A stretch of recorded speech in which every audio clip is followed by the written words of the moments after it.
UDIMA, Universidad a Distancia de Madrid, la universidad cercana.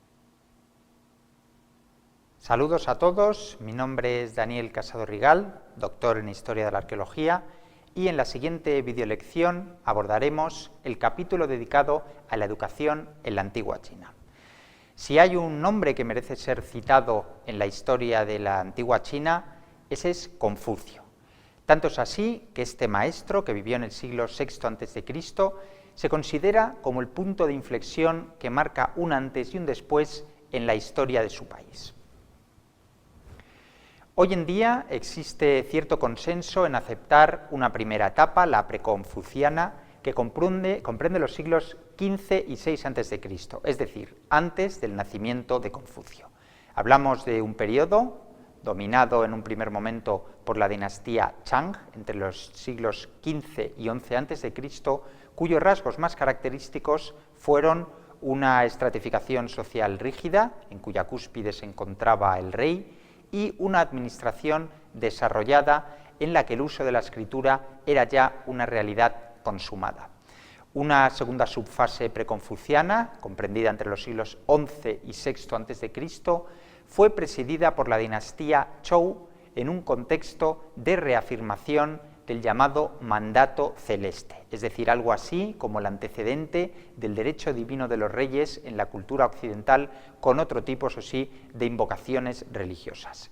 Finalmente, la dinastía, en una dinámica de régimen feudal, entró en una espiral de contradicciones que la abocaron a su propia desintegración. Fue entonces cuando Confucio entró en escena. Confucio, que procedía de una familia acomodada, venida a menos, eso sí, desempeñó labores administrativas y judiciales durante varios años, pero su escepticismo le llevó a predicar una concepción de corte filosófico, político y social cuya trascendencia tardó en ser asimilada. De hecho, fueron sus discípulos los que lograron transmitir sus enseñanzas inoculándolas en la masa social china. Confucio fue un hombre tradicionalista y conservador, pero también reflexivo y descreído de la religión. Sus enseñanzas condicionaron las formas de vida y la educación de su pueblo para siempre. Así, en la cultura china, a diferencia de otras orientales como la india o la egipcia, el sentido religioso quedó en segundo plano, prevaleciendo, sin embargo, el sentido político, administrativo y burocrático. De ahí el arraigo de conceptos como autoridad y jerarquía y esa tendencia al formalismo ritual y legalista. En China, el pragmatismo prevaleció sobre el sentido estético. Esa ausencia de idealismo, sumado a valores temperamentales como la paciencia y la meticulosidad, explica el desarrollo de su industria y la agricultura. No hace falta recordar el carácter vanguardista chino en diferentes facetas técnicas, como puede ser la fabricación de porcelana, la invención de la pólvora, el tratamiento de la seda, la imprenta, la navegación. En términos ético-religiosos, el pueblo chino tuvo en el cielo a su ser supremo, al que desempeña un papel decisivo en la conciencia moral del pueblo chino. Es lo que se conoce como mandato celeste. El llamado Dios del cielo prescribe a los hombres una serie de deberes de contenido ético-social que regulan las relaciones familiares y sociales: amor, piedad, justicia y fidelidad. La especulación de los filósofos propició el dualismo, con un dios celeste y un dios de la tierra que poco a poco devino en panteísmo y en politeísmo. Los chinos profesan además el animismo y la adoración a las fuerzas naturales. Creen en la inmortalidad del alma y en el culto a las almas de los antepasados como protectores de la familia. Además, hay que referirse también al taoísmo, una confesión cuyo fundador fue Lao Tse en el 570 a.C. Se trata de una concepción filosófico-religiosa de un marcado carácter nihilista, una especie de religión para ascetas y anacoretas, que predica la inacción, el quietismo, y por tanto en el taoísmo apenas hay lugar para planteamientos pedagógicos. Su propuesta, que reafirma el curso aleatorio de la naturaleza y niega la intervención e iniciativa de la persona, es eminentemente negativista: no conocer, no obrar, no desear. En cuanto al concepto de educación, Confucio, anticipándose a lo que sucedería en Grecia poco tiempo después, abogaba por un concepto educativo que arrancara de la aceptación sincera de uno mismo para integrarse en la naturaleza, que según su creencia ha sido otorgada a los hombres por mediación del Dios del cielo. Para los confucionistas, los que alcanzan la sinceridad sin esfuerzo son los verdaderos sabios. Las enseñanzas de Confucio, el sabio, encontraron en Mencio a su discípulo más activo. Mencio, al igual que su maestro, creía ciegamente en la bondad de la naturaleza humana. Creía en la compasión, la gratitud y la modestia como valores consustanciales al ser humano. Por eso abogaba por el autodesarrollo y por fortalecer una serie de impulsos innatos. Mencio pensaba que la mala educación tenía su origen en el abandono de uno mismo y en la perversión de la naturaleza humana. Decía Mencio: si los hombres no hacen el bien, el defecto no es de la naturaleza. Por eso, en la propuesta educativa de Mencio, el protagonismo recaía no tanto en el maestro como en el discípulo. Nadie puede conducirme a la virtud, sostenía Mencio, si yo mismo no me esfuerzo en cultivarla. Desde el punto de vista etimológico, la palabra china que equivale a educación tiene dos acepciones. Una significa enseñar, y en esta se engloban la virtud y el saber, y la otra significa criar. Aquí la crianza educativa implica una triple vertiente: ética, para desarrollar virtudes; intelectual, para acumular cultura; y biológica, para el despliegue físico de la persona. En la China previa a Confucio, la educación se asentaba sobre 4 pilares básicos: la vida moral del hombre, que era la más importante; la piedad filial; la música y las ceremonias, que funcionaban con un sentido terapéutico de las pasiones y salvaguarda de la armonía social; y el entrenamiento guerrero. También para Confucio el principal objetivo de la educación debía ser de naturaleza moral, cuya perfección exigía como condición fundamental el esfuerzo. Para alcanzar la perfección moral debía fomentarse la piedad filial durante la niñez. Esta piedad filial era básica también para cimentar un buen gobierno. La educación moral se concretaba en virtudes expresadas con los términos gen y shu. Gen equivale a lo que en las culturas occidentales conocemos como filantropía. Shu significa algo parecido a nuestro concepto de tolerancia recíproca y se desgaja en 5 virtudes: cortesía, magnanimidad, buena fe, diligencia y bondad. Se acuña además un término que encarna el tipo ideal de perfección moral, el kyun-tse o chun-tsu, caballero u hombre superior.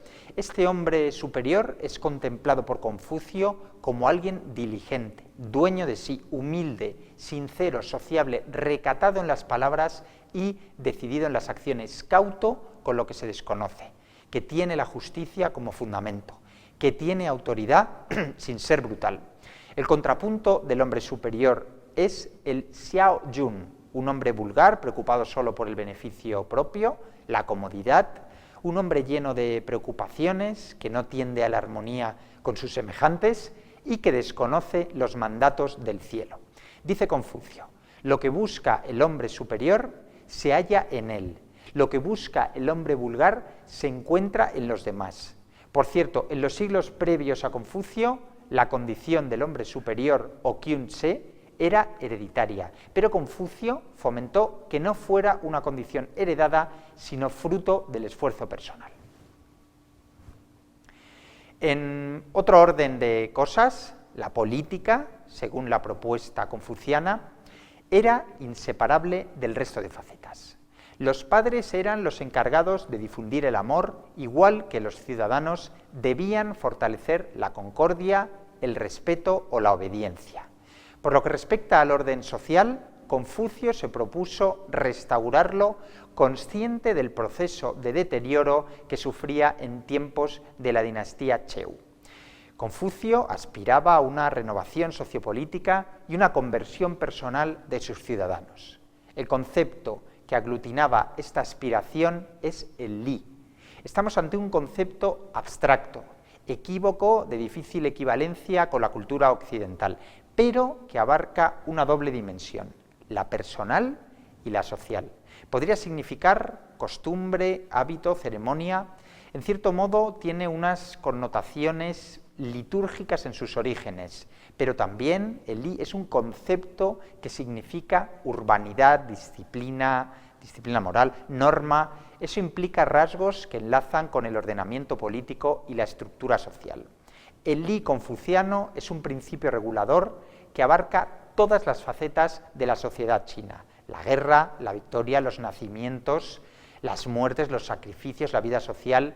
Antes de Confucio, el Li se concebía como una aspiración, un concepto privativo de las clases aristocráticas, pero Confucio amplió su alcance social e hizo partícipe del mismo a todo el pueblo chino. Confucio creía que la misión del gobernante era implantar las buenas costumbres y no tanto hacer cumplir las leyes. Una de sus enseñanzas reza así: si para guiar a los súbditos se usan el poder y los castigos, el pueblo huirá de estos y no se avergonzará de nada. Pero si para guiar a los súbditos se usan la virtud y los ritos, el pueblo tendrá vergüenza y además será honesto. Primero enseñar, después castigar. Queda claro que el antiguo pueblo chino no confiaba en la fuerza coercitiva y represiva de la ley, y sí en la educabilidad y en el Li. Se tenía más fe en la persona que en el sistema, siempre la persona por encima de las estructuras políticas o las propias leyes. Ya en materia formativa cabe destacar 6 materias, las llamadas 6 artes: música y ceremonia, englobadas ambas en las disciplinas de formación moral y consideradas como las más importantes; tiro de ballesta y conducción de carruajes, incluidos en el grupo de lo que es disciplina de carácter físico; y matemáticas y escritura, que formaban parte de las materias de perfil intelectual. En el confucianismo, como hemos dicho, la música y la ceremonia eran un binomio básico para moldear la educación. Desde el punto de vista social, la nobleza china no contaba con un depósito doctrinal que les guiara, les orientara en términos pedagógicos o educativos. Lo que recibían era una recopilación de tradiciones y reelaboraciones de la sabiduría ancestral, transmitidas oralmente de generación en generación, en la que Confucio y discípulos suyos, como el propio Mencio, que lo hemos citado, habían incorporado preceptos morales y pedagógicos. Respecto a la literatura sapiencial y educativa de la antigua China, cabe distinguir 2 categorías. La primera de ellas, libros anteriores a Confucio, comprende 6 libros que constituyen el fundamento de la educación superior china. El libro de historias, una colección de documentos políticos con datos relativos a la historia política confuciana; el libro de odas, el más interesante desde el punto de vista pedagógico, ya que Confucio elaboró todo este contenido político en forma de aforismos didácticos. Otro es el libro de mutaciones, que contiene artes adivinatorias y artes mágicas; el libro de ceremonias, que incluye una compleja reglamentación de la vida personal y colectiva; el libro de música, datado en el siglo III a.C. y que lamentablemente se ha perdido; y los anales de primavera y otoño, consistentes en una escueta colección de acontecimientos. Un segundo grupo de libros de carácter didáctico-pedagógico lo conforman las obras atribuidas a Confucio y a sus discípulos. Se dividen en 4 grupos: el libro de coloquios o analectas, el gran estudio o gran enseñanza, una obra breve que contiene el pensamiento del sabio Confucio; el libro del justo medio o doctrina del justo medio, otra obra breve; y por último el libro de Mencio, la principal obra del discípulo por excelencia de Confucio.